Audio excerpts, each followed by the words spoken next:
малка певица Габриела Аврамова от село Копривлен, Хаджидимово, която за първи път запява, едва 5 годишна.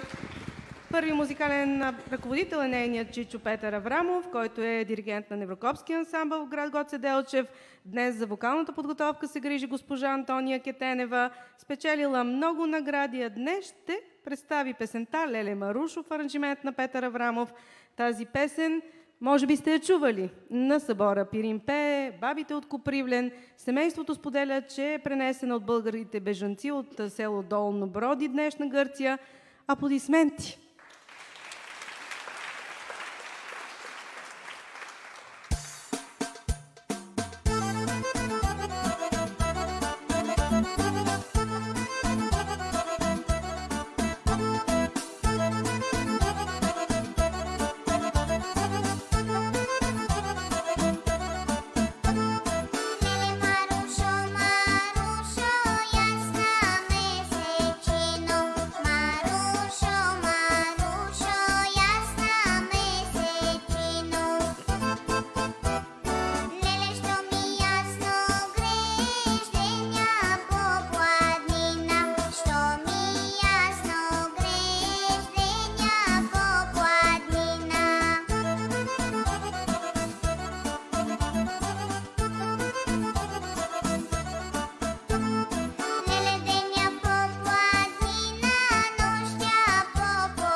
От българска земя по-хубаво няма, казва Габриела Аврамова. Аплодисменти!